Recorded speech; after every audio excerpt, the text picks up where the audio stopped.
selamat sore. Terima kasih sudah meluangkan waktunya Pak Asta hari ini. Tapi mungkin Sobat Mimo masih belum tahu siapa sosok di depan saya ini. Boleh Oke, silakan diperkenalkan. nama saya Nova Hanta Putra, pangkat Aibtu. Saya di sini sebagai Baur SIM Satpas Prototype. Saya yang tanggung jawab di pelayanan yang ada di kantor Satpas Prototype ini. Oke, Pak Asta, terima kasih sudah meluangkan waktunya pada hari ini. Iya, Ya, langsung saja Bapak, yang ingin saya tanyakan adalah lokasi Satpas Polres di sini itu. Ini menarik ya, kayak di tengah-tengah gitu. iya, Mungkin boleh diceritakan dulu bagaimana dan ini keberadaannya di sini tuh apakah sudah dikenal oleh masyarakat? oke. Silakan. Jadi Kabupaten Malang itu termasuk kabupaten yang punya wilayah terluas kedua se-Jawa Timur ya, Mbak. Nah, maka dari itu kantor pelayanan publik ini yang sebelumnya ada di Polres Malang cuma punya satu, akhirnya untuk memberikan pelayanan yang merata kepada masyarakat dibangunlah Satpas Prototype ini. Tepatnya ada di Desa Tegaron, Talangagung, Kepanjen, Kabupaten Malang. Satpas Prototype ini diresmikan pada bulan Februari 2024. Nah, saat itu diresmikan oleh Bapak Kapolri secara langsung. Dan kebetulan saat itu bersamaan dengan Pilpres, akhirnya dilaksanakan secara daring, secara online, dipusatkan di Surabaya. Oh, oke. Dan ini emang konsepnya apa di tengah-tengah apa ini persawahan gitu atau bagaimana? Kalau konsepnya memang kebetulan ini mungkin ada tujuan dari pemerintah untuk pemerataan wilayah mungkin ya. Jadi supaya Kepanjen ini pembangunannya merata. Kebetulan juga di sebelah tetangga kita nanti akan dibangun Universitas Brawijaya. Oh, Iya. wow. Jadi Oke. ya kalau masuk ke sini sudah ada vibe-nya pelestarian ya. Betul. Oke, Pak Asta.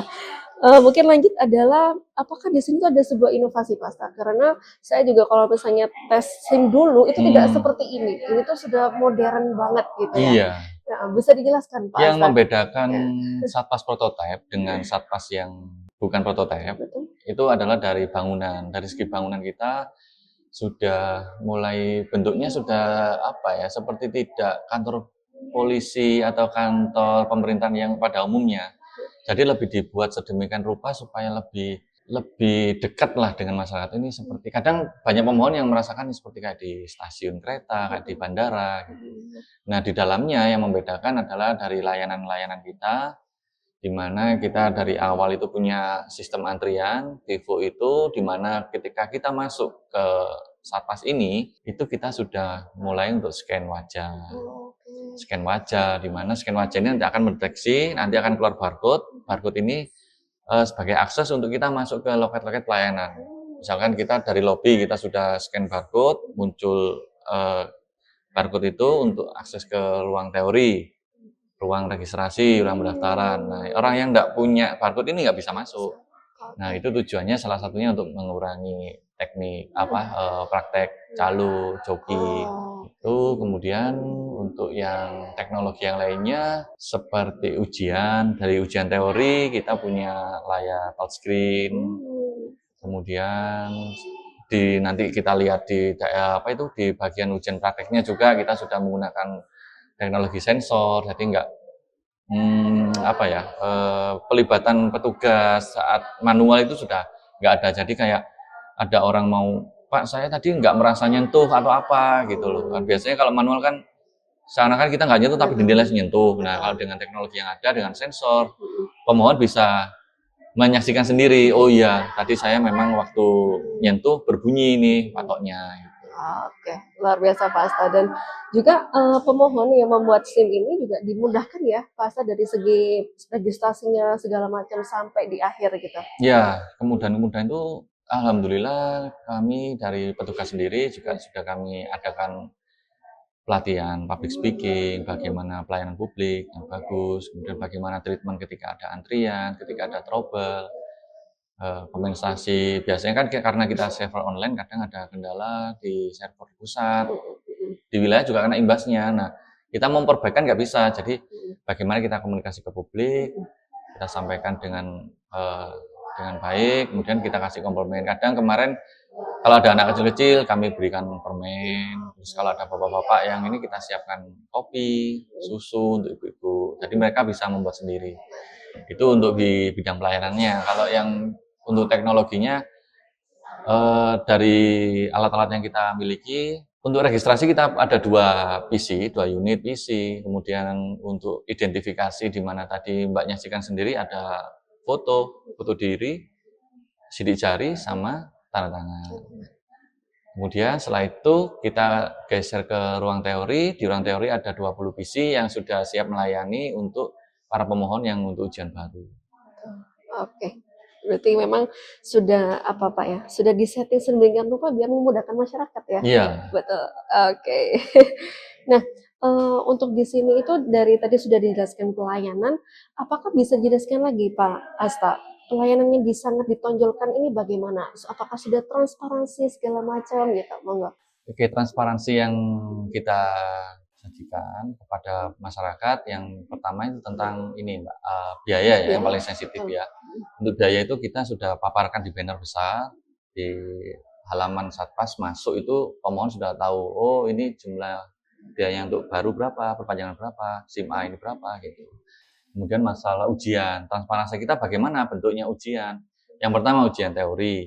Yang ujian teori itu kita sebelum pemohon datang atau sebelum pemohon melaksanakan ujian, mereka kita beri bocoran ya, bahasa gimmicknya bocoran soal apa yang akan mereka kerjakan nanti di ruang teori itu. Nah, di situ kita punya 3 item yaitu persepsi bahaya, wawasan, sama pengetahuan. Apa sih ujiannya, seperti apa ujiannya gitu. Jadi ujiannya itu nggak seperti dulu waktu kita mau skripsi, mungkin ya skripsi hukum, persoalan tentang undang-undang, pasal, segala macam enggak. Lebih ke etika berkendara. Bagaimana saat kita mau berangkat itu bagaimana, saat kita mau keluar gang itu bagaimana, saat kita di depan lihat keramaian umum, itu kita harus bagaimana, mengurangi kecepatan, melakukan pengereman. Nah, seperti itu. Kemudian di praktek juga, sebelum pemohon melaksanakan ujian, kita kasih contoh dulu, kita kasih briefing dulu. Nanti bisa dilihat ada VT-VT yang bisa bisa ditonton sama masyarakat. Oh, saya nanti akan ujian seperti ini. Selain itu juga nanti ada petugas yang mengarahkan. Pak, ujiannya nanti begini. Nanti jangan sampai begini. Kalau nilainya bagus harus seperti ini.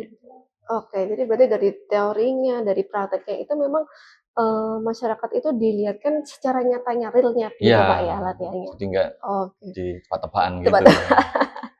Oke, Pak selanjutnya adalah kalau misalnya nih, sudah saya sampaikan tadi kalau misalnya itu dulu berbeda kan sama yang sekarang itu. Nah, kalau misalnya nih ada saat pembuatan SIM itu, tapi tiba-tiba ada yang gagal, itu bagaimana? Nah, gini Mbak, kalau ada yang gagal, kalau dulu waktu sebelum ada perubahan proses SIM ini, ketika Mbak gagal untuk ujian, itu harus mengulang 2 minggu.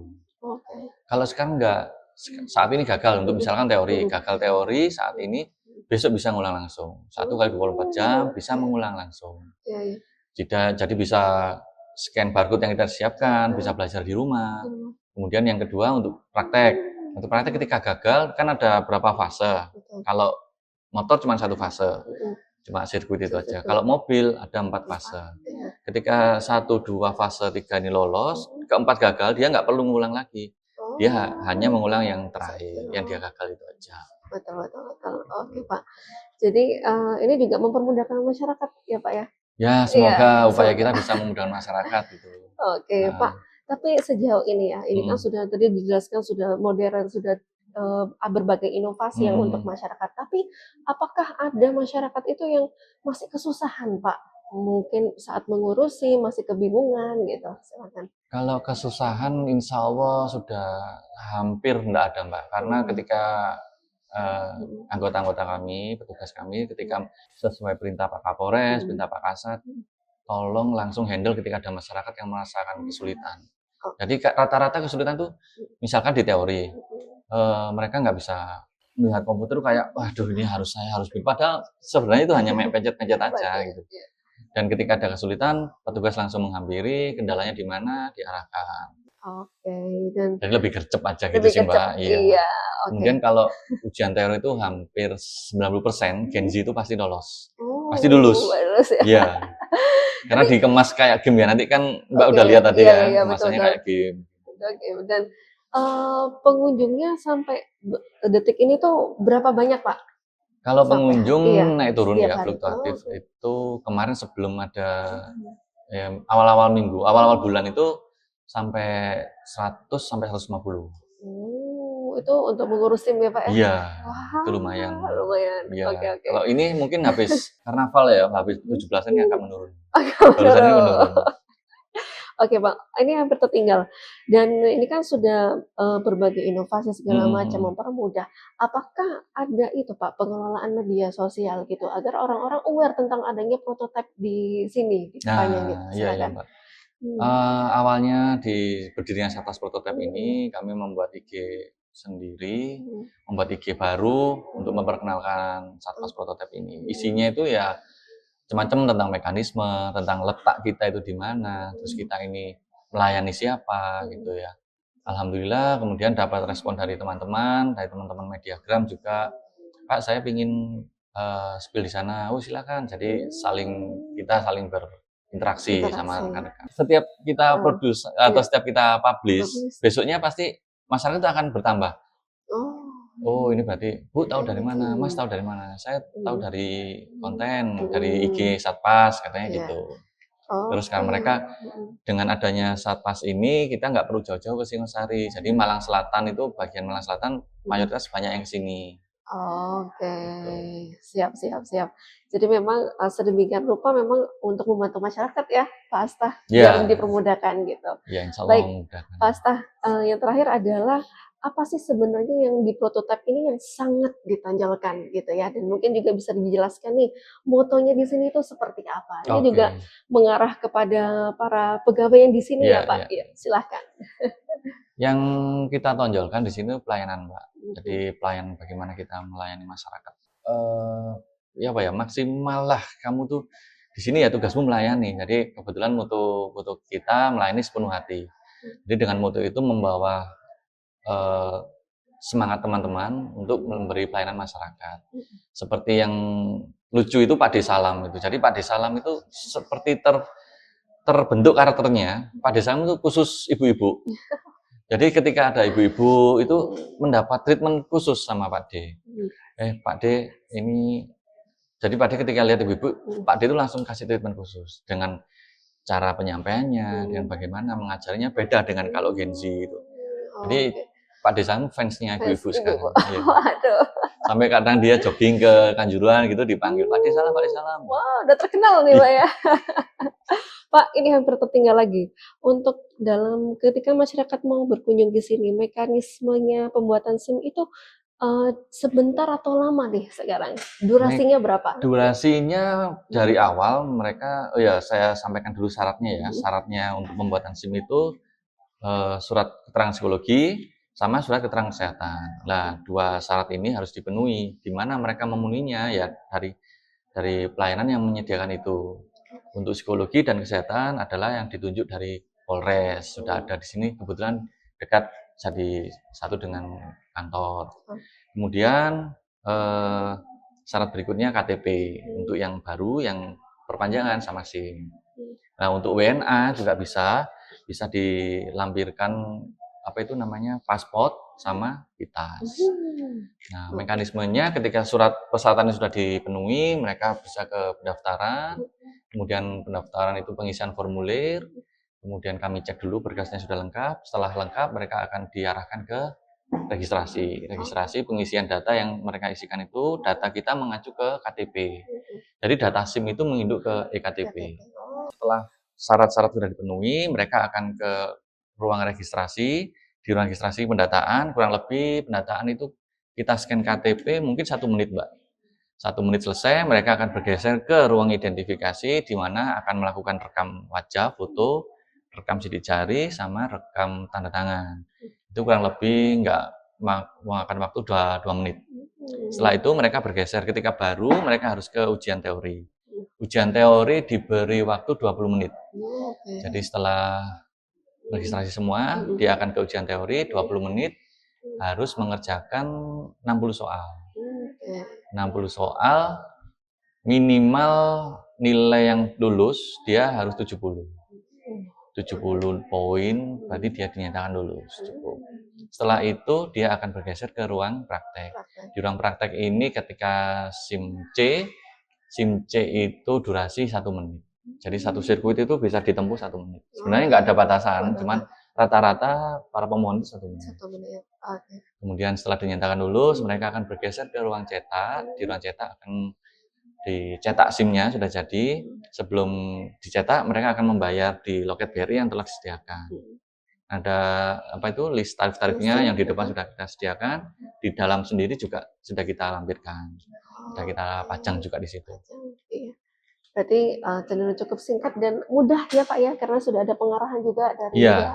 Oke. Jadi Pak Asta, cepat. terakhir adalah silakan disampaikan kepada pesan untuk masyarakat yang mau pembuatan SIM muda berkunjung ke sini dan harapannya Bapak itu sebenarnya gimana sih? Gitu. Silakan. Oke.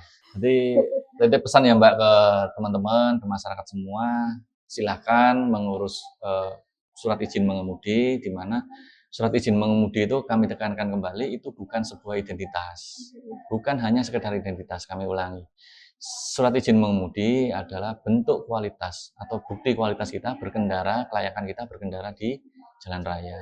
Selain itu juga surat izin mengemudi juga berfungsi sebagai pelindungan hukum bagi kita. Ketika nyun sewu terjadi apa-apa kita di jalan, kita sudah punya legalitas. Oh iya, memang dia layak berkendara. Jadi jangan sampai kita jadi tersangka gitu loh. Kita mengemudi ugal-ugalan, oh pantas dia nggak punya SIM, nah kayak gitu. Oke. Itu pesan saya ya. Iya. Kalau mau mengurus SIM silahkan ke Satpas Prototep untuk wilayah Malang Selatan, Malang Kota, atau manapun seluruh Indonesia silahkan. Kami siap menerima. Juga warga negara asing juga kami juga Bisa menerima, ya, Pak. Mbak. Oke, itu menarik ya Pak ya, warga negara asing juga bisa mengurus ya. Bisa. Oke. Harapan Pak terakhir. Harapan kami semoga dengan apa yang kami lakukan, kita melayani masyarakat dengan baik, kita bisa maksimal memberikan edukasi kepada masyarakat, khususnya mengemudi, dan harapan luas kami, masyarakat bisa tertib berkendara, dan Malang ini, Kabupaten Malang khususnya, bisa tercipta kelancaran, ketertiban, dan kenyamanan berlalu lintas, dan intinya jumlah korban kecelakaan bisa berkurang. Amin, luar biasa. Pak Asta, ini mau dijelasin yang wisata asing nggak? Ini menarik loh. SIM asing yang gitu. Oke. Apakah ada syarat tertentu? Kalau SIM asing itu syaratnya sama, Mbak. Cuman bedanya kalau kita kan warga negara Indonesia punya KTP. Kalau warga negara asing kan dia kesini ngapain? Ada kartu izin tinggal sementara. Itu bisa dijadikan dasar. Si A ini hadir di sini, kebutuhannya apa? Dia sekolah. Tadi dasarnya dia pakai KITAS sebagai pengganti NIK. Penggantian NIK gitu. Dan ada sampai sejauh ini ada wisatawan asing yang itu? Kemarin kebetulan ada mahasiswa dari Brawijaya, ada 2 orang, Mas Bosa, si Bosa, atas nama saya lupa namanya satunya. Ada 2 orang dari Afrika, kebetulan dari Sudan. Dia pelajar S3 di Brawijaya. Mengajukan SIM ke sini, kami layani, kami jelaskan persyaratannya, dan alhamdulillah lulus. Karena dia S3, jadi mudah membaca soal teorinya, dia mudah karena sudah bahasa Indonesia sudah lancar. Kalaupun masih ada yang susah, nanti akan kita pandu. Mungkin kita translate atau kita suruh belajar dulu. Oke, luar biasa. Jadi untuk masyarakat yang mau membuat SIM sekarang sudah dipermudah ya, Pak Asta ya? Dipermudah, dan juga kalau misalnya Sobat Memo dan Sobat rekan-rekan semuanya yang mau berkunjung untuk membuat SIM, silakan langsung berkunjung ya Pak ya. Kita buka mulai Senin sampai Sabtu pukul 8 sampai jam 12. Sampai jam 12. 12 adalah layanan kita terakhir. Jadi jam 12 teman-teman bisa masuk sampai selesai kita layani di dalam. Last ordernya jam 12. Last order. Oke. Sama ada SIM keliling, Mbak, jangan lupa. Oke. Kita punya SIM keliling itu mulai Senin sampai Kamis, nanti tempatnya di Turen. Oh, di Turen. Selalu di Turen atau berpindah? Selalu di Turen sementara ini, karena kita mengcover wilayah yang agak selatan. Rencananya kita akan membuat SIM keliling ke tempat wisata. Mungkin hari Sabtu atau Minggu nanti masih kami konsep dulu. Oke. Pasal satu lagi. Apa lagi? Road race itu tadi. Lagi inovasi yang belum. Iya, inovasi yang kita punya inovasi yang pertama itu coaching klinik, Mbak. Coaching klinik itu sudah ada sejak Satpas di Singosari 2017. Kita adopsi juga di sini. tugasnya atau perannya dia itu memberikan pelatihan kepada masyarakat yang gagal. Yang pertama gagal ujian, yang kedua yang mau ujian. Dia mau bikin SIM tapi nggak punya ilmunya, silakan belajar di sini di coaching klinik. Nah, berjalannya waktu, coaching klinik mendapat apresiasi dari Kemenpan RB sebagai inovasi non-teknologi yang bermanfaat bagi masyarakat. Akhirnya kemarin alhamdulillah kunjungan dari Mabes, kita dapat motivasi untuk scaling up ini, coaching klinik ini, dan kami sudah membuat peningkatannya. Kita level upkan coaching klinik ini jadi semacam pelatihan pelatihan berkendara yang lebih lagi. Nah, lebih lagi ini namanya defensive riding. Di mana defensive riding ini adalah level up-nya dari safety riding. Nah, dari defensive riding ini kita bisa mendapatkan ilmu tentang bagaimana kita berkendara untuk diri kita sendiri lebih aman. Nah, dari materi ini bisa larinya ke hobi, Mbak. Ada bisa ke road race, bisa ke freestyle. Nah, untuk road race-nya ini teman-teman ada yang berlatih setiap hari Minggu di sini, Mbak. Oh, setiap hari. Jadi mulai anak kecil-kecil, kalau Mbak besok ada waktu, umur 5 tahun dia sudah pakai mini GP. Mini GP kecil itu lucu, gitu.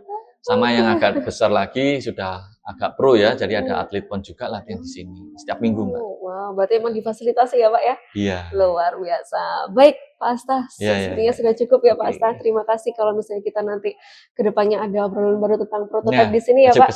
Kita wajib kesini lagi. Oke, terima kasih Pak Asta. Semoga kedepannya bisa selalu memberikan pelayanan yang terbaik untuk masyarakat. Amin. Ya, Pak ya. Terima kasih banyak meluangkan waktunya, Pak Asta.